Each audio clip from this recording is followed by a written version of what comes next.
வணக்கம். சிறகடிக்க சீரியலில் ரோகிணியோட நிலை என்னமாக போகுது, சத்யா போட்ட ஆன்லைன் போஸ்ட்டால் அவங்க எப்படி மண்ணை கவுறாங்க அப்படிங்கிறதான் பார்க்க போகிறோம். இங்கே முத்து மீனாவும் பேசிகிட்டு இருக்கிறத பார்த்தோன்னா ரோகிணிக்கு ஒன்றும் உடலை. ஆகா, இவங்க போய் ஸ்கூலில் போய் அந்த ஃபோட்டோ வாங்கிட்டாங்கன்னா ஒன்றும் செய்ய முடியாது போலையே அப்படின்னு நினைக்காங்க. அப்போ இவங்களுக்கு முன்னாடி நம்ம போய் அந்த ஃபோட்டோவை வாங்கிடணும் அப்படின்னு சொல்லி ஸ்கூலில் போய் ஃபோட்டோவை கேட்குறாங்க.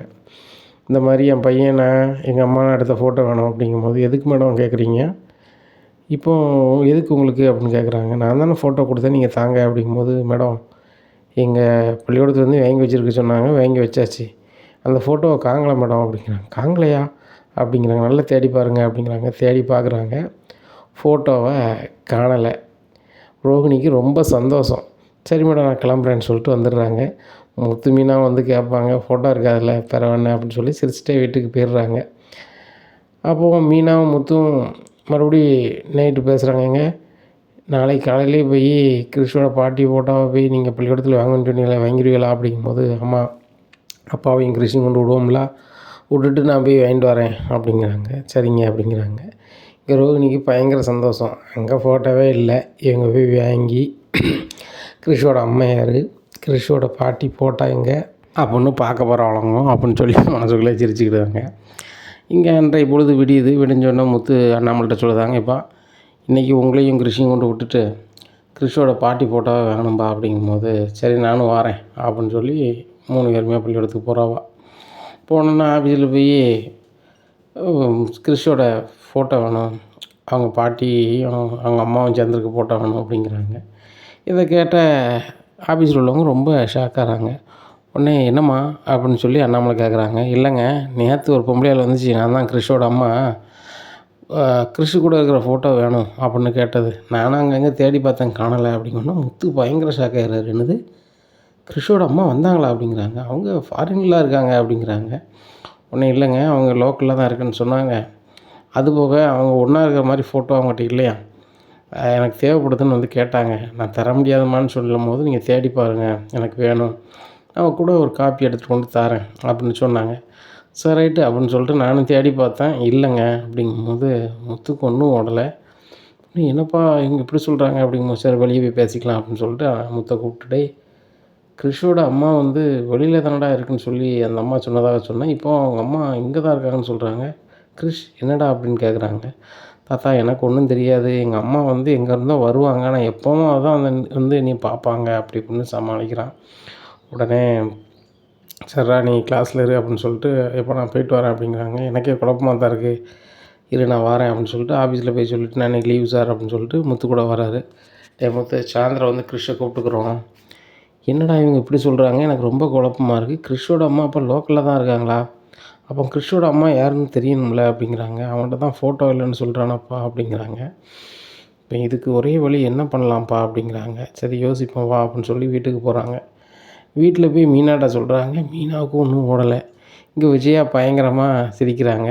உன்னை என்ன விஜயா சிரிக்கிற அப்படிங்கிறாங்க. ஏங்க என் பாட்டிக்காரி ஆஸ்பத்திரியில் இருந்து எஸ் ஆனாங்க, கிறிஷ் அங்கே விட்டுட்டாங்கன்னு தானே நீங்கள் பேசிகிட்டு இருக்கீங்க, அவங்கெல்லாம் பயங்கரமாக பிளான் பண்ணி தான் பண்ணுதாங்க, அதான் சொல்ல முடியும். என் அம்மாக்காரி முதல்ல பாட்டிக்கிட்ட கொடுத்துட்டு போனான், பாட்டிக்காரி இப்போ என் சை மாவட்ட போயிட்டான், இப்போ இவனை இங்கே கொண்டு விட்டுட்டாவோ, இதுக்கு ஏன் இவ்வளோ சீன் போடணும் அந்த அம்மா, முதல்ல கேட்கும்போது கொடுத்துருக்க வேண்டியதானே, இவளும் வந்து அவனை தான் வேணும்ன்ட்டு கேட்டுக்கிட்டு இருந்தாவோ அப்படிங்கிறாங்க. அவனை முத்து சொல்கிறாரு, இதுக்கு ஒரியில் நீங்கள் எண்ணெயை ஊற்றிக்கிட்டு இருக்காதியே, கடுப்பாகுது அப்படிங்கிறாங்க. உடனே அண்ணாமலை சொல்கிறாங்க, விஜயா கொஞ்சம் அமைதியாரு அப்படிங்கிறாங்க. நான் என்ன அமைதியாக இருந்தாலும் சரி தாங்க, இந்த பையன் இந்த வீட்டிலேயே தான் இருக்க போகிறான், 2 பேர் தான் ஜோறு கறியை கொடுக்க போகிறான், இதான் நடக்க போகுது, நானும் ஒவ்வொரு நாளும் எனத்தையாவது வந்து பேச தான் போகிறேன் அப்படின்ட்டு போகிறாங்க. உடனே மனோஜ் வர்றாரு. டேய் முத்து, இவன் எப்போண்டா வீட்டு விட்டு போவான் அப்படிங்கிறாங்க. ஒழுங்கு மரியாதை நீ வீட்டு விட்டு போயிரு அப்படின்னா, எங்கடா போகணும், இது எங்கள் அம்மா வீடு அப்படிங்கிறாங்க. இதை பாட்டி வீடு, அவனும் போகமாட்டா, என் அம்மா அப்பா அங்கே தான் இருக்காவா அப்படிங்கிறாங்க. இதை கேட்டு ரோஹிணி முடிக்காங்க. ஒரு வேளை நம்மளை சொல்கிறானா அப்படின்னு சொல்லி முடிக்காங்களா, இல்லை சும்மா குத்து மதிப்பாக தான் சொல்கிறான் அப்படின்னு சொல்லிட்டு முடிக்காங்க. சரி முத்து மீனாவும் என்ன தான் செய்கிறாங்க அப்படின்னு நம்ம தள்ளியிருந்தே பார்ப்போம், அவங்க ஏதாவது பண்ண போனால் நம்ம கண்டிப்பாக அதை சொத்தப்பதுக்கு பார்ப்போம் அப்படிங்கும்போது, நல்ல வேலை ஃபோட்டோ இல்லை அங்கே இல்லாமல் போச்சு அப்படின்னு வச்சிருச்சுக்கிறாங்க. அப்போ கூட அம்மாவுக்கு என்னாச்சு, அம்மா எங்கே போனாங்க அப்படிங்கிற சிந்தனை இல்லை, இப்போதைக்கு நம்ம தப்பிச்சுக்கிட்டோம் அப்படின்னு சொல்லி மனோஜ் விட ஜாலியாக இருக்காங்க. மனோஜ் நான் அவங்கள்ட்ட தனியாக பேசணும் அப்படிங்கிறாங்க. உன்னை என்ன ரோகிணி சொல்லு அப்படிங்கிறாங்க. இல்லை இந்த வீட்டில் யாருக்குமே பிள்ளை இல்லை அப்படிங்கிறாங்க. உடனே ஆமாம் நம்ம தான் ரெடி பண்ணணும் அப்படி இப்படின்னுட்டுருக்காங்க. அது இருக்கட்டும், அது வரைக்கும் இந்த வீட்டில் அந்த சின்ன பையன் இருக்கட்டுமே அப்படிங்கிறாங்க. ஏன் நீ அவனுக்கு சப்போர்ட் பண்ணிகிட்டே இருக்க? அம்மாவுக்கு தான் அவனை பிடிக்கவே இல்லையே. அவனை வெளியே அனுப்புனா அம்மா வந்து நீ நல்ல பேருன்னுவாங்க, நல்லா தான் நினைப்பாங்க, எண்ணி நினைப்பாங்க. ஆனால் நீ வந்து அவன் இருக்கணுங்கிறியே அப்படிங்கும்போது, இல்லை நீ இப்படியே பேசுனால உங்கள் அப்பாவுக்கு உன் மேலே கடுமையான வெறுப்பாயிரும். ஏன் இந்த மனோஜ் மட்டும் இப்படி இருக்கான்? மற்றவங்கெல்லாம் வந்து அந்த சின்ன பையன் இருக்கட்டும்னு சொல்கிறாங்க, நான் கூட இருக்கட்டும்னு நினைக்கிறேன். ஆனால் இந்த மனோஜ் மட்டும் இப்படி பண்ணுறானே அப்படின்னு சொல்லி உன் மேலே வெறுப்பு வந்துட்டுனா அப்படிங்கும்போது, எங்கள் அப்பா வச்சு என்ன ஆக போகுது? ஒன்றும் ஆக போகிறது கிடையாது. இந்த வீடு எங்கள் அம்மா பேரில் அதுக்கு தெரியுமில்ல அப்படிங்கிறாங்க. கிராமத்தில் உங்கள் அப்பாவுக்கு சொத்து இருக்குது, அதுபோக இந்த வீடு பாதி உங்கள் அப்பா பேரில் தானே இருக்குது. 2 வீட்டில் ஒரு வீடு தானே ஆன்ட்டி பேரில் இருக்குது. ஆன்ட்டி வேணால் என் வீடு என் வீடுங்களாம். ஆனால் அந்த வீட்டில் பேர் 2 பேர் பேரும் தானே இருக்குது அப்படின்னோடனே, ஆமாம் என்ன அப்படிங்கிறாங்க. ஆமாம், அதனால தான் முத்து மீனா வந்து உங்கள் அப்பாவை சொல்ல கேட்குற மாதிரியே ஏமாற்றாங்க. அதே மாதிரி நீனும் கேட்குற மாதிரி பண்ணலை அப்படின்னா கண்டிப்பாக வீடை வந்து அவங்களுக்கு ஒரு வீடை எழுதி கொடுத்துட்டாங்கன்னு வச்சுக்கோங்க, ஒன்றுமே செய்ய முடியாது. உங்கள் அம்மா கடைசி காலம் வரைக்கும் உங்களுக்கு தராது. அப்போ நாளைக்கு நம்ம தான் ஒன்றும் இல்லாமல் இருப்போம். அப்படிங்கும்போது நம்ம ஒன்றும் இல்லாமல் இருப்போம். நம்ம தான் கடையில் நல்ல வியாபாரம் ஆகுது. தினம் வந்து நம்மளுக்கு 3 லட்சம் 4 லட்சம்னு சொல்லி வசூலாகுது. அதை எல்லாமே நம்ம வந்து லாக்கரில் தானே வச்சுருக்கோம் அப்படிங்கும்போது ரோகிணி நினைக்காங்க. ஆகா, அதில் வேறு 2 லட்சம் எடுத்துருக்குமே, கணக்கு பார்க்கும்போது தெரிஞ்சிருமோ. சரி சரி, அப்படி தெரிஞ்சாலும் மனோஜ் நீங்கள் தான் எடுத்துருப்பீங்க, நீங்கள் தானே எடுக்கீங்க வைக்கீங்கன்னு சொல்லி நம்ம பேசிக்க வேண்டியதான் அப்படின்னு நினைக்காங்க. எப்போவுமே ரோகிணி வந்து நம்ம செய்கிறது தான் சரி, நம்மளை மாரி யாரும் எதுவும் செஞ்சிட முடியாது, நம்ம நாசுக்காக இது பண்ணிடுவோம் அப்படிங்கிற எண்ணத்தில் உள்ள ஆள். இப்போ மனோஜும் வேறு வழி இல்லாமல் சரி ரைட்டு விடு, இப்போதைக்கு அப்பா பேச்சை நம்ம மீற மாதிரி பேசுனா கண்டிப்பாக ஏதாவது பண்ண தான் செய்வார், விட்டுறலாம் அப்படின்னு சொல்லி இப்படியே விட்டுறாங்க. இப்படியா இருக்குது. இங்கே ரவி வந்து கேட்காரு, டேய் கிரிஷ் இங்கே இருக்க உனக்கு பிடிச்சிருக்கா அப்படிங்க. ரொம்ப பிடிச்சிருக்கு அங்கிள் அப்படிங்கிறாங்க. சரிடா நீ இங்கேயே இரு, எங்கள் அம்மா என்னை தேதி பேசிகிட்டு இருப்பாங்க, எதுவும் நினைக்காத அப்படிங்கிறாங்க. சரி அங்கிள் அப்படிங்கிறாங்க. இன்னொன்று என்னை சித்தப்பானை கூப்பிடு, முத்து உனக்கு ஐயா மாதிரி, நான் வந்து உனக்கு சித்தப்பா மாதிரி தானே அப்படிங்கிறாங்க. சரி சித்தப்பா அப்படிங்கிறாங்க. ரைட்டு அப்படின்னு சொல்லிட்டு மொட்டை மாடியில் கூட்டு போய் நைட்டு விளையாடுதாங்க. அப்போ அண்ணாமலை தேடி போகிறாங்க, டே கிரிஷ் ரொம்ப நேரம் ஆகிட்டு வாங்க கீழே போவோம் அப்படின்னு சொல்லி வீட்டுக்கு கூப்பிட்டு வந்துடுறாங்க. கீழே நைட்டு எல்லோரும் தூங்கிடுறாங்க. காலையில் வந்து முத்துக்கு வந்து வேலைக்கு போக விருப்பமே இல்லை. அப்போது ஏங்க வேலைக்கு கிளம்பலையா அப்படின்னு சொல்லி மீனா கேட்குறாங்க. அப்போ முத்து சொல்கிறாரு, இல்லை கிரிஷை பற்றி எல்லாமே நம்மளுக்கு வந்து ஏதோ ஒன்று புதிராகவே இருக்கு, அதான் ரொம்ப சங்கடமாக இருக்குது. கிரிஷ் அவன் பாட்டியோட ஃபோட்டோ வேணும்னு சொல்லிட்டு அங்கே போனால் அவங்க அம்மா வந்தாங்க. அங்கே கிரிஷ்ட கேட்டால் எங்கள் அம்மா இங்கே இல்லை, வெளிநாட்டில் இருக்காங்க அப்படிங்காங்க. அந்த அம்மாவும் அப்படி தான் சொல்லிச்சு. அப்போ இதில் நம்மளுக்கு ஏதாவது ஒரு விடை கிடைக்குமா அப்படிங்கிறது தான் எனக்கு ஒரு எண்ணமாக இருக்குது. மீனா அம்பத்தூரில் அவங்க இருக்கிற வீடு தெரியுமில்ல அப்படிங்கிற. ஆமாங்க அப்படிங்கிறாங்க. சரி ரைட்டு, கிரிஷை மட்டும் பள்ளியிடத்தில் விட்டுவிட்டு அப்பாவுக்கு நீ வேலை கிடையாது, வீட்டில் தான் இருப்பாப்புல, நம்ம 2 பேரும் நேராகவே அந்த அம்பத்தூரில் போய் கொஞ்சம் விசாரிச்சிடுவோமா அப்படிங்கிறாங்க. சரிங்க, அது என்னென்னு பார்ப்போம், எனக்கும் வேலை செய்ய விருப்பம் இல்லைங்க, கிரிஷை பற்றி நினச்சாலே புரியாத புதிராக தான் இருக்குது, வாங்க அப்படின்னு சொல்லிட்டு நேராக அம்பத்தூர் போகிறாங்க. அப்போ அந்த வீட்டுக்கு போய் கேட்காங்க, இங்கே வந்தாங்களா இவங்க அப்படிங்கும்போது, இங்கே வரல, வீடு கிட்டத்தட்ட ஒரு 10 நாளாக பூட்டி தான் கிடக்கு அப்படிங்கிறாங்க.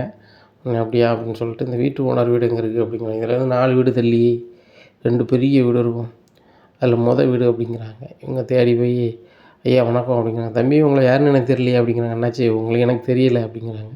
அப்போ என்ன விஷயமா பார்க்க வந்தீங்க? வாடகைக்கு எதுவும் வீடு வேணுமா? எல்லா வீட்லேயும் ஆள் இருக்காங்க.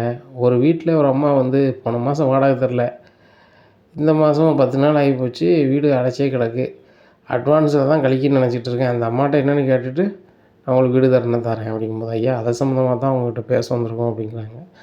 சொல்லுங்கள் அப்படிங்கிறாங்க. அந்த வீட்டில் இருக்காங்களா லட்சுமி, அவங்கள பற்றி கொஞ்சம் தெரியுமா அப்படிங்கும்போது, தம்பி எனக்கு அதெல்லாம் தெரியாது, அவங்க பொண்ணோட புருஷன் வந்து எங்கேயோ இருக்கான்னு தான் துபாயில் இருக்காங்கன்னு சொன்னாங்க, அதனால் அந்த பொண்ணு வீடு வேணும், நான் எங்கள் அம்மா என் பிள்ளைங்க இருப்போம்னு சொல்லிச்சு. அதுக்கப்புறம் அந்த பிள்ளையை காணலை. சரி வாடகை வந்துட்டாங்க, நம்ம அவங்ககிட்ட சும்மா என்னத்தையாக கேட்டுக்கிட்டு இருக்க முடியாதா, அப்படியே விட்டுட்டேன். ஆனால் அந்த பிள்ளை என்றைக்காவது ஒரு நாள் தான் வரும். அவன் புருஷனை தான் துபாயில் இருக்குன்னு சொல்லிச்சு, ஆனால் அவன் புருஷன் ஒரு நாளுக்கு வந்த மாதிரி இல்லை அப்படிங்கும்போது, என்னையா சொல்கிறீங்க, அவங்க வீட்டுக்காரர் துபாயில் இருக்காரா, அந்த இங்கே தான் இருக்கா அப்படிங்கிறாங்க. இங்கே தான் இருக்குதுன்னு சொல்லிச்சான் தம்பி, வாடகைக்கு அவனும் ஃப்ரெண்டும் வந்து அட்வான்ஸ் கொடுத்தாங்க, 2 லட்சத்தை கொடுத்தாங்க. நானும் சரி ரைட்டு 10,000 வாடகைன்னு சொல்லிவிட்டு இருங்கன்னேன். கடையில் இப்போ வரைக்கும் எந்த பதிலும் இல்லை. ஃபோன் பண்ணாலும் சில நம்பருக்கு போக மாட்டேங்குது சமயத்தில். இப்போ கூட நான் கால் பண்ணி பார்க்கறேன்னு சொல்லி அந்த லட்சுமி அம்மாவுக்கு கால் பண்ணி பார்க்காங்க, செல்லு சுவிட்ச் ஆஃப்னு வருது தம்பி அப்படிங்கும்போது, ஆமாம் அந்த அம்மாவை பற்றி விசாரிக்க தான் வந்தோம் அப்படிங்கும்போது, தம்பி எனக்கு ஒன்றும் புரியல, புரியுத மாதிரி சொல்லுங்கள் அப்படிங்கும்போது, ஐயா அங்கே பாருங்கள், அந்த அம்மாவை எங்களுக்கு கிட்டத்தட்ட ஒரு 2 வருஷமாக தெரியும். எங்கள் பாட்டிக்கு ஊருக்கு போகிற வழியில் உள்ள அக்காபாளையம் அந்த ஊருக்காரங்க தான். அப்படிங்கும்போது நல்லா பழகுவோம், பேசுவோம், எல்லாம் நடந்துச்சு. திடீர்னு ஒரு மாதிரி ஆனாங்க. நாங்கள் ஆஸ்பத்திரியில் கொண்டு சேர்த்தோம். அங்கேருந்து சொல்லாமல் புரியாமல் போயிட்டாங்க. அந்த பையன் எங்கள் வீட்டில் தான் இருக்கான். அந்த கிறிஸ் பையனை நாங்கள் வச்சுக்கிட்டதுக்கு வைக்கிறதுக்கு இன்னும் பிரச்சனை கிடையாது. ஆனால் பாட்டியை பார்க்கணும் இந்த பையன் சொல்லிக்கிட்டே இருக்கான். அப்படிங்கும்போது, இப்படின்னு ஆகி போச்சா, வீட்டில் சட்டி சாமான்லாம் கிடக்கு தம்பி அப்படிங்கிறாங்க. என்னாச்சு, அந்த அட்வான்ஸ் தான் இருக்குதுன்னு சொல்கிறீங்களா, அதில் கழிச்சிக்கிடுங்க அப்படிங்கும்போது, சரி தம்பி வாடகைகளை கழிச்சிக்கலாம், ஒன்றும் பிரச்சனை கிடையாது. சரி அது என்னென்னு பாருங்கள், எனக்கு இவ்வளோ தான் தகவல் தெரியும். ஆனால் அவங்க பொண்ணு ஏதோ ஒரு வேலை பார்க்கன்னு சொன்னாங்க. எனக்கு கொஞ்சம் நினைவுக்கு வரலை. நினைவுக்கு வந்துச்சு நான் சொல்லுதேன், உங்கள் நம்பர் மட்டும் கொடுத்துட்டு போங்க தம்பி அப்படிங்கிறாங்க. உடனே அவர்கிட்ட வந்து முத்து மீனாவும் ஃபோன் நம்பரை கொடுத்துட்டு போகிறாங்க. போயிட்டு வீட்டுக்கு வெளியே நின்றுட்டு, என்னங்க இது வந்தால் ஒவ்வொன்று புதிராக இருக்குது. கிறிஸோட அம்மா வந்து லோக்கலில் தான் இருக்குன்னு பள்ளியிடத்தை சொல்லுதாங்க. இங்கே வந்தால் கிறிஸோட அப்பா வந்து துபாயில் இருக்காங்கன்னு சொல்கிறாங்க. எனக்கு ஒன்றும் புரியலையே அப்படிங்கிறாங்க. மீனா, நம்ம முதல்ல போய் கிறிஷை பார்ப்போன்னு சொல்லிட்டு மறுபடியும் கிறிஷை பார்க்க வராங்க. அப்போ டே கிறிஷ் அப்படிங்கிறாங்க. மாமா இன்னும் நேரம் இருக்குல்ல அப்படிங்கிறாங்க. நேரம் இருக்குது, இப்போ உனக்கு இடைவேளை தானே அப்படிங்கிறாங்க. ஆமாம் அப்படிங்கிறாங்க. சரி உங்கள் அப்பா எங்கே இருக்கார் அப்படிங்கிறாங்க. அவர் தான் இல்லையே அப்படிங்கிறாங்க. இல்லையா அப்படிங்கிறாங்க. ஆமாம் அவர் இல்லை, அவர் போய் சேர்ந்துட்டாருன்னு தான் சொல்லுவாங்க எங்கள் பாட்டி அப்படிங்கிறாங்க. அப்படியா, டேய் நீ சொல்கிறது உண்மை தானா அப்படிங்கிறாங்க. இதான் மாமா உண்மை அப்படின்றாங்க. இங்கே கிறிஸுக்கு ரொம்ப குழப்பமாக இருக்குது. பாட்டி வேறு பொய் சொல்லக்கூடாதுன்னு சொல்லுவாங்களே, எங்கள் அம்மா வந்து பொய்யது மட்டும் தானே சொல்கிறாங்க. அதுபோக தன்னை பற்றி சொன்னால் பேச வேற மாட்டேன்னு சொல்கிறாங்களே, அம்மா பேசலைன்னா நம்ம எப்படி இருக்க முடியும் அப்படின்னு சொல்லிட்டு ஒரு மாதிரி முழிக்கிறாப்புல. சரிடா நீ போய் பாடுறா அப்படின்னு சொல்லிட்டு, என்ன மீனா இவன் எப்படி சொல்கிறான் அப்பா இல்லை அப்படின்ட்டு, அவங்க இப்படி சொல்கிறாங்க, எனக்கு ரொம்ப குழப்பமாக இருக்குது மீனா அப்படிங்கும்போது, ஏங்க எப்படியாவது இந்த கிறிஷை பற்றிய சுற்றி இருக்கிற உண்மையை நம்ம கண்டிப்பாக தெரிஞ்சுக்கணுங்க. ஏன்னா கிறிஷ் வந்து சின்ன பையன், அவன் ஃபேமிலியை பற்றி அவனுக்கு தெரிஞ்சுக்கிட வாய்ப்பு இல்லை, நம்ம தான் தெரிஞ்சுக்கணும் அப்படின்னு மீனா சொல்கிறாங்க. கிறிஸ் வந்து ரொம்ப ஓரமாக நம்ம அம்மாவை சொன்னோம் அப்படின்னா அம்மா நம்மகிட்ட பேசாது, அதனால் நம்ம அம்மானே சொல்லக்கூடாது அப்படின்னு அவன் ரொம்ப தெளிவாக இருக்கான். இங்கே மீனா வந்து ரொம்ப அப்புறாணியாக வந்து முத்துட்ட சொல்லுதாங்க. முத்துன்னு சொல்கிறாரு, அவன் மீனா என்ன ஏதுன்னு தெரிஞ்சே ஆகணும் அப்படின்னு சொல்லிட்டு ஒரு இடத்துல நின்று பேசிகிட்டு இருக்காங்க. அந்த வழியாக கோயிலுக்கு போய்ட்டு பார்வதியும் விஜயாவும் நடந்து வராங்க. உங்களுக்கு ஒரு வேலை இதே கிடையாதா, இந்த கிறிஸ்தவ அங்கே சாப்பிட கொடுக்குறது வைக்கிறதுமா வீட்டில் இருக்கியே, வெளியில் வந்தால் அவன் யார் என்னன்னு விசாரிச்சுட்டு கிடக்கிய, 2 பேரும் உருப்பிட மாதிரி தெரியல, ஒழுங்கு மரியாதையாக உங்கள் வேலையை பார்த்து வீட்டுக்கு ஒழுங்காக செலவு கொடுக்க வழியை பாருங்கள் அப்படிங்கிறாங்க. ஒழுங்காக செலவு கொடுத்துட்டு தானே இருக்கோம், யார் கொடுக்கல அப்படிங்கிறாங்க. பார்வதி சொல்லுதாங்க, ஏய் விஜயா சும்மா வா முத்து, நீ நினச்சிக்கிடாப்பா மீனா, நான் கிளம்புறேம்மா அப்படின்னு சொல்லிட்டு ஆட்டோவில் கிளம்பிடுறாங்க. என்ன மீனா என்ன செய்கிறது அப்படிங்கும்போது, அத்தை சொல்கிற மாதிரி தானங்க இருக்குது, நம்ம விசாரிக்க ஒவ்வொரு புதிராக வருது, எதுக்குங்க நம்ம விடையளிக்கிறது சொல்லுங்கள். கிறிஷோட பாட்டி போட்டால் பள்ளிக்கூடத்தில் வாங்கணும்னு வந்தோம்னா அவங்க அம்மா வந்து கேட்டாங்க, அங்கே இங்கே வாடகை இருக்க வீட்டில் வந்து கேட்கணும் அப்படின்னு சொல்லி கேட்டால் அந்த ஓனர் சொல்லுதார், அவங்க அப்பா வந்து துபாயில் இருக்கார், அம்மா தான் வந்து இங்கே இருந்தாங்க, அவங்களும் இங்கே இல்லை அப்படிங்காங்க. இந்த அம்மா நம்மகிட்ட அப்படி உள்ளதை சொல்லவே இல்லை. திடீர்னு ஆஸ்பத்திரியிலேருந்து இவங்க பாட்டில் போயிருதாக, கிறிஸ் நம்மக்கிட்ட இருக்கான், இவன் பள்ளிக்கூடத்துக்கு போகணும் வைக்கணும் பார்க்கறது காலையிலேன்னு அவங்க யோசிக்கலையா, இல்லை என்ன தான் நடக்குது எனக்கு ஒன்றும் புரியலைங்க அப்படிங்கும்போது, மீனா நம்ம 2 பேரும் பேசுகிறது எப்படி கிறிஷோட அம்மாவுக்கு தெரியுது அப்படிங்கும்போது, எங்கே அவனுக்கு தெரியலைங்க அப்படிங்கிறாங்க.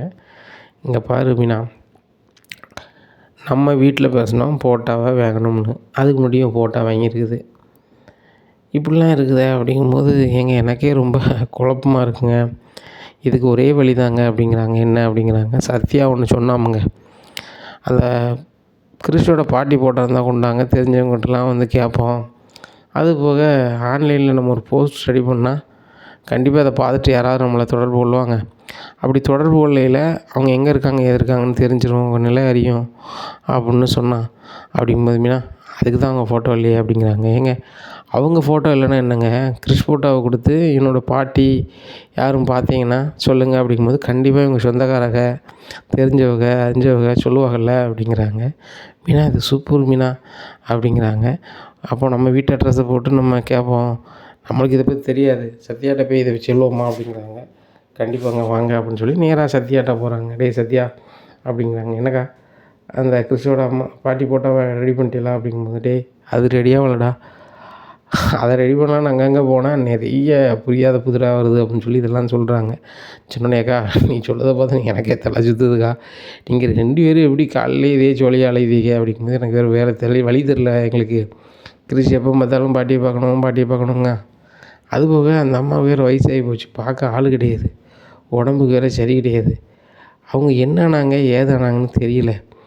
அப்படிங்கும்போது சரி ரைட்டு ஏதாவது வகையில் நம்ம என்ன செய்வோம், ரெடி பண்ணுவோம் அப்படின்னு சொல்லிட்டு இது பண்ணும்போது, டேய் கிறிஸ் ஃபோட்டோ வச்சு பண்ணிடலாமா அப்படிங்கும்போது, கண்டிப்பாக பண்ணலாம்.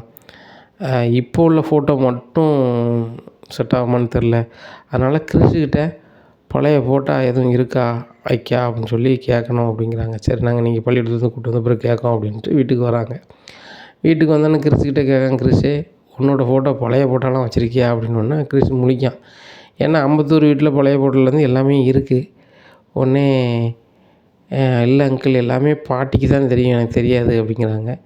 என்னடா நீ எதை கேட்டாலும் தெரிலங்க, ஒரு ஃபோட்டோ கூட உன்ட்ட இல்லையா அப்படிங்கிறாங்க. இல்லை அப்படிங்கிறாங்க. ஏங்க திடீர்னு தாங்க பாட்டிக்கு உடம்புக்கு முடியாமல் போச்சு, அவங்க கையிலலாம் ஃபோட்டோவை வச்சுருப்பான் இவன், அம்பத்தூர் வீட்டுக்குள்ளே இருக்குங்க, அம்பத்தூர் வீட்டு சாவி யார்ட்டங்க இருக்கும் அப்படிங்கும்போது, மீனா இதை நல்ல யோசனை, அந்த ஓனர்ட்டுன்னு ஒரு சாவி இருக்குங்களா அப்படிங்கும்போது, ஏங்க அடுத்தவங்க வீட்டுக்குள்ளே நம்ம போக முடியுமா அப்படிங்கும்போது, மீனா கிறிஸ் தான் இருக்கானே அப்படிங்கும்போது, ஏங்க அவன் சின்ன பையங்க, நம்ம போய் உள்ள அதை காணலை இதை காணலை நல்லா இருக்காதுல்ல அப்படிங்கும்போது அந்த அம்மா சொல்ல போதா அப்படிங்கும்போது, ஏங்க நம்ம கிறிஸை பார்த்துக்கிறோன்னு கேட்கும்போது அவங்க அம்மா ஒரு மாதிரி பேசுனாங்க. ஏன் அவங்க பொண்ணுக்கு அது பிடிக்காம கூட இருந்திருக்கலாம்.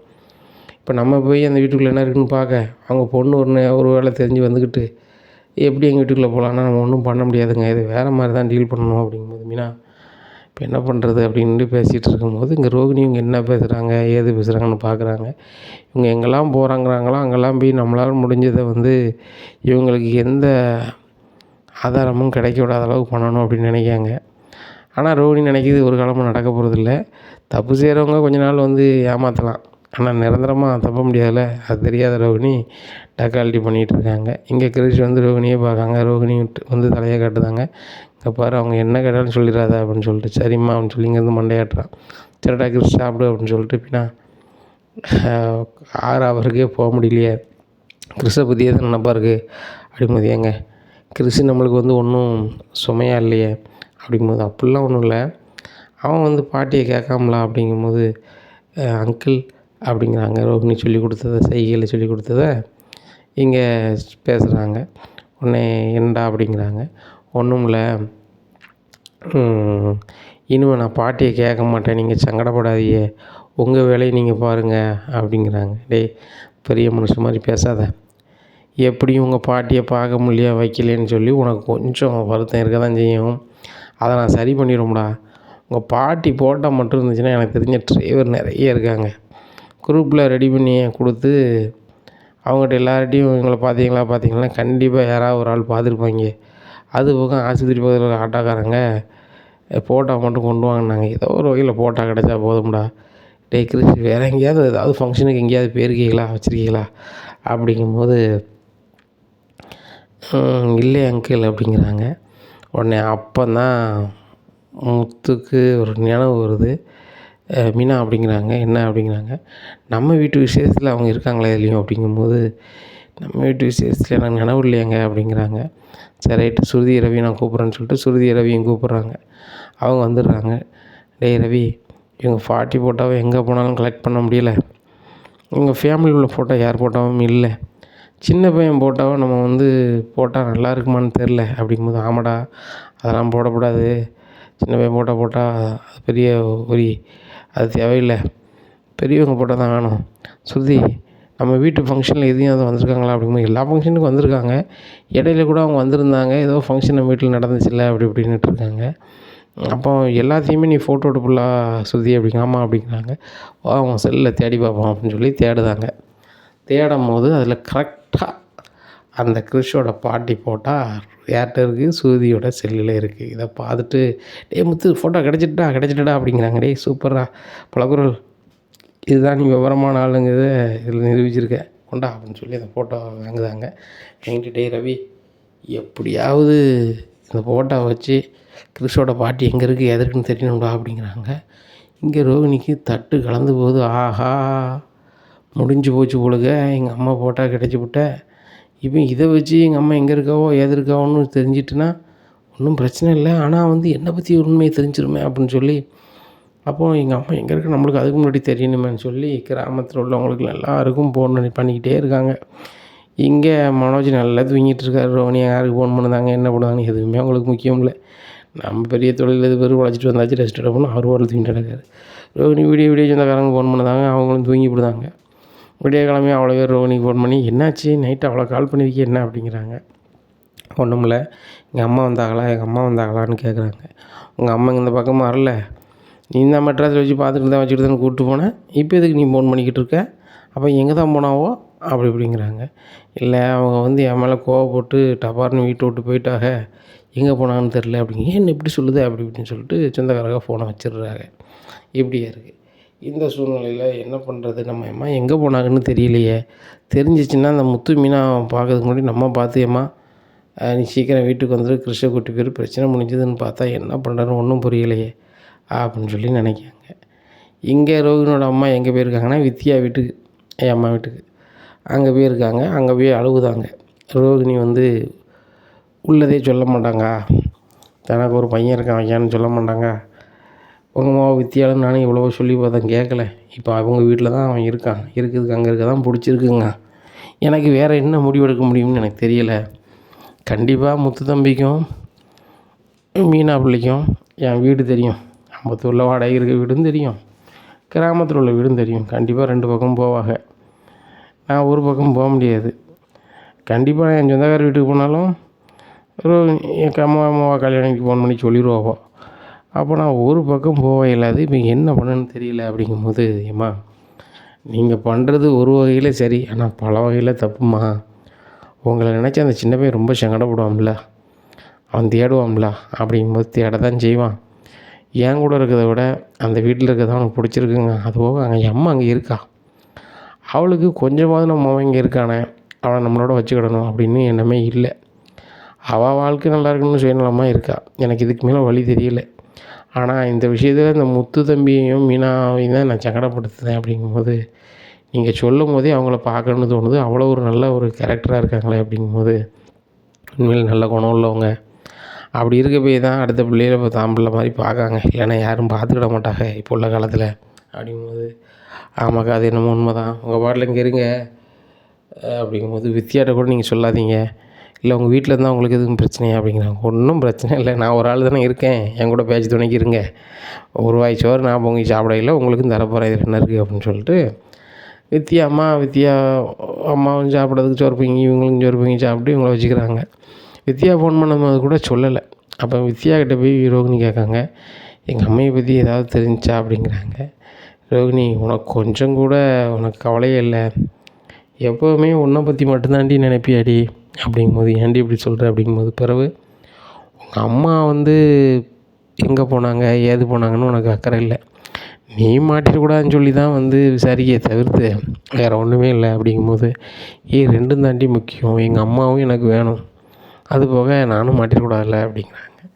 உனக்கு முதல்ல நீ மாட்டிடக்கூடாது தான் சரி, உன் வீட்டில் தானே கிறிஷ் இருக்கான், எப்படியும் நீ அவங்க கூட பேச முடியும் வைக்க முடியும், சரி நம்ம வீட்டிலே இருக்கட்டுமே, அம்மா மட்டும் தனியாக இருக்கட்டும்னு சொல்லியிருந்தேன்னா உங்கள் அம்மா எங்கேயும் போயிருக்க வேண்டாம், அது எப்படி முடியும், மனோஜுக்கு சுத்தமாக கிறிஷ் இருக்கிறது பிடிக்கல, அப்படிங்கும்போது எப்படி அப்படிங்கும்போது சரி ரைட்டு, உன்னை பற்றி உண்மையை சொன்னால் கண்டிப்பாக கிறிஷ் ஒன்றும் ஏற்றுக்க மாட்டார் தானே சொல்லலை நினைக்க அப்படிங்கும்போது அதாண்டி உண்மை, எங்கள் அம்மா உண்மையை சொல்லுன்னு சொல்லிக்கிட்டே இருந்தாங்க, ஆனால் அப்படி சொன்னால் நான் மறுநாளே வீட்டு விட்டு தான் வெளியே வரணும், என்றைக்கு ஒரு நாள் நான் பணக்காரி இல்லைன்னு தெரிஞ்சோ அன்றைக்கி என் மாமியார் என்னை சுத்தமாக என்ன செய்ய கிடையாது, மதிக்கிறதும் கிடையாது, எனக்கு மறுவாதியே இல்லை. அப்படி இருக்கும்போது என்னை பற்றி உள்ளது தெரிஞ்சுன்னா கண்டிப்பாக நான் அந்த வீட்டில் வாழ இல்லாது அப்படிங்கிறாங்க. இதை கேட்ட வித்யா சொல்கிறாங்க, அவ்வளவு சங்கடப்பட்டு ஏண்டி வாழணும், வாழ்க்கை ஒரு முறை தான், அந்த ஒரு வாழ்க்கையில் ரொம்ப சந்தோஷமாக இருக்கணும்ல, நீ சந்தோஷமாக இருக்க, இல்லை மனோஜ் உன்னை நல்லா பார்த்துக்கிறாரு அப்படிங்கும்போது மனோஜ் என்னை ரொம்ப நேசிக்கார், முன்னாடி மாதிரி இல்லை, நான் என்றைக்கு அந்த தாயத்தை கொடுத்தனோ அன்னையிலேருந்து இன்றைக்கி வரைக்கும் என் சொல்ல மீறாமல் தான் இருக்கார் அப்படிங்கும்போது நீ என்னமோ சொல்கிற, முதல்ல அவங்க அம்மா எங்கே இருக்காங்க ஏது இருக்காங்கன்னு தேடு அப்படிங்கிறாங்க. உடனே சரி நான் பார்க்குறேன் அப்படிங்கிறாங்க. இப்படி இருக்கும்போது ரோஹினியோட அம்மா ஃபோட்டோவை கொண்டு சத்யாட்ட கொடுக்காங்க. டேய் சத்யா, இதான் அவங்க ஃபோட்டோ, எங்கள் குடும்பத்தில் இருந்த ஃபோட்டோ அப்படிங்கிறாங்க. சரி ரைட்டு, ஃபங்க்ஷனில் எடுத்துருக்கீங்களோ, சரி ரைட்டு, இதை வச்சு நம்ம இது பண்ணலாம் அப்படின்னு சொல்லி அவங்க ஆன்லைனில் ஒரு போஸ்ட் போடுதாங்க சத்யா. அப்புறம் இந்த ஃபோட்டோவை சீதாட்ட கொடுக்காங்க. சீதா அருண்கிட்ட கொடுக்காங்க. அருணும் சரி ரைட்டு, எனக்கு தெரிஞ்சவங்க மூலமாக எல்லா ஸ்டேஷன்லையும் கொடுத்து நான் எங்கே போனாங்க எது போனாலும் வெளியே தெரியாமல் விசாரிக்கேன் அப்படிங்கிறாங்க. இங்கே ஸ்ருதியும் அவங்க பாடுக்கு அவங்களும் போடுதாங்க, ரவியும் போடுதாங்க. தெரிஞ்சவங்களாம் அனுப்புகிறாங்க. பார்த்துட்டு சரி இவங்க எங்கேயோ பார்த்த மாதிரி இருக்குது, தெரில அப்படின்னு சொல்லிட்டு ஒவ்வொருத்தரும் ஒவ்வொரு மாதிரி சொல்கிறாங்க. அப்போ முத்து வந்து சத்யாட்ட கேட்குறாங்க, எதுவும் தகவல் வந்திருக்கடா அப்படிங்கிறாங்க. அம்மா இது வரைக்கும் தகவல் வரல, ஏகப்பட்ட பேர் இதை வந்து மாற்றி அனுப்பியிருக்காங்க, ஃபார்வர்ட் பண்ணியிருக்காங்க, சரி என்னென்னு பார்ப்போம் அப்படிங்கிறாங்க. இப்படியே இருக்கும்போது ஒரு நாள் போகுது, 2 நாள் போகுது, 3 நாள் போகுது. 4ஆவது நாள் ஒரு ஆள் வந்து இவங்களை எனக்கு நல்லாவே தெரியும், இவங்க எங்கள் சொந்த ஊருக்காரங்க தான் அப்படின்னு சொல்லி எஸ்எம்எஸ் வருது. ஓ, குமரி பாளையத்துக்காரங்க தான் அப்படின்னு சொல்லிட்டு உடனே சத்யா அதுக்கு இப்போ ரிப்ளை கொடுக்குறாரு. தெரியுமா, எப்படி தெரியும் அப்படிங்கிறாங்க. இவங்க பொண்ணு நாங்களும் ஒன்றா தானே படித்தோம் அப்படிங்கிறாங்க. ஒன்றா படிச்சிங்களா அப்படின்னு சொல்லி சத்யா எஸ்எம்எஸ், ஆமாம் ஒன்றா தான் படித்தோம். சரி ஒன்றா படித்தா அவங்க பொண்ணோட ஃபோட்டோ எது இருக்குமா அப்படியா, எங்கள் குரூப் ஃபோட்டோ இருக்குது, உங்களுக்கு நான் நாளைக்கு அனுப்புகிறேன், அவங்க ஃபோன் நம்பர் கொடுங்கன்னு சொன்னோன்னா ஃபோன் நம்பர் கொடுத்துட்றாரு. நாளைக்கு அனுப்புகிறேன் அப்படிங்கிறாங்க.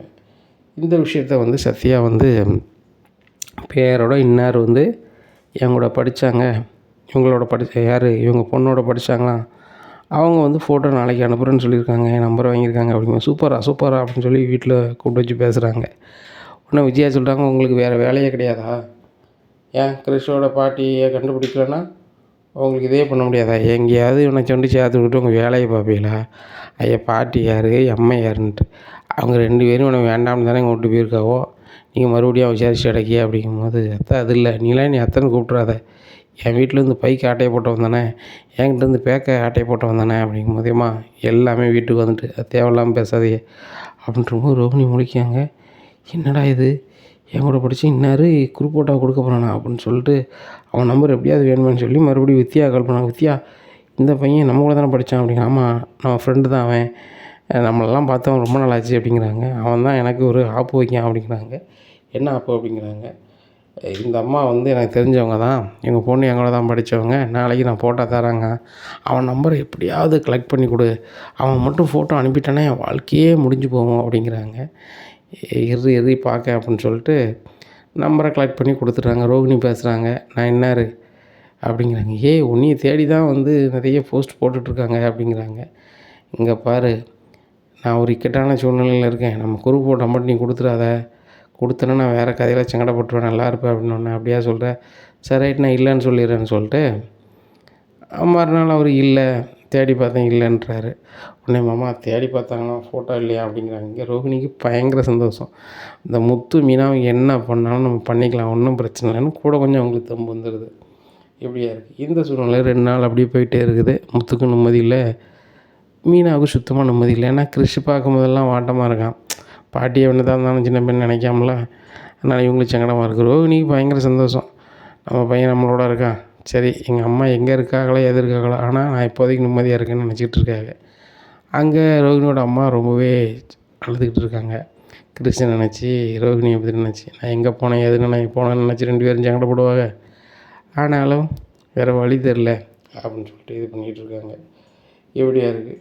இப்படி இருக்கும்போது வித்யாவோட வருங்கால மாப்பிள்ளை அவர் வந்து கால் பண்ணுறாரு வித்யாவோட அம்மாவுக்கு. அம்மா உங்களை நான் ஒரு நாள் பார்க்க வரணும், என்றைக்கு வரலாம் அப்படிங்கும்போது, எப்பா கல்யாணத்தோடு பார்ப்போம் அப்படிங்கும்போது, இல்லைம்மா அதுக்கு முன்னாடி எங்கள் சொந்தக்காரங்களாம் கொண்டு வந்து பேசணுங்காக, அதனால் ஒரு நாள் கூப்பிட்டு வரேன் அப்படிங்கிறாங்க. உடனே சரி ரைட்டு அப்படிங்கிறாங்க. அப்போ ஒரு இன்னத்தேதி வரேன் அப்படிங்க, வாங்க தம்பி அப்படிங்கிறாங்க. அப்போ வித்யாவுக்கு பார்த்துருக்கோம், அப்போலாம் அவங்க சொந்தக்காரெல்லாம் கூப்பிட்டுட்டு வித்யாவோட வீட்டுக்கு போகிறாங்க. அங்கே பார்க்குறாங்க. பார்த்தது யாருன்னா ரோஹினியோட அம்மா. இவங்களை எங்கேயோ பார்த்துருக்கேனே, முத்தன் இந்த ஃபோட்டோ கூட அனுப்புனாரு அப்படின்னு சொல்லி அப்போ தான் என்ன வருது, இவங்க தானே அந்த கிறிஷோட பாட்டின்னு சொன்னாங்க அப்படின்னு சொல்லிட்டு முத்து கால் பண்ணி, அண்ணே நீங்கள் தேடிட்டுருக்கீங்களா, அந்த அம்மா இங்கே தான் இருக்காங்க அப்படின்னு சொல்கிறாங்க. உடனே எங்கடா அப்படிங்கிறாங்க. இந்த மாதிரி வித்யாவோட அம்மா வீட்டில் இருக்காங்க அப்படின்றது. வித்யாவோட அம்மா வீட்டில் இருக்காங்களா, அவங்க எப்படி அங்கே போனாங்க அப்படிங்கும்போது, தெரிலண்ணே நீங்கள் கிளம்பி வாங்கினேன் அப்படிங்கிறாங்க. முத்து மீனாவும் அண்ணாமலை கூப்பிட்டு காரில் கிளம்பி வித்யாவோட அம்மா வீட்டுக்கு வருகிறார்கள். இனி என்ன நடக்கும் இங்கே அப்படிங்கிறத நம்ம பொறுத்திருந்து பார்க்கலாம். நம்ம சேனலை மட்டும் நீங்கள் மறக்காமல் லைக் அண்ட் சப்ஸ்கிரைப் பண்ணுங்கள். நன்றி, வணக்கம்.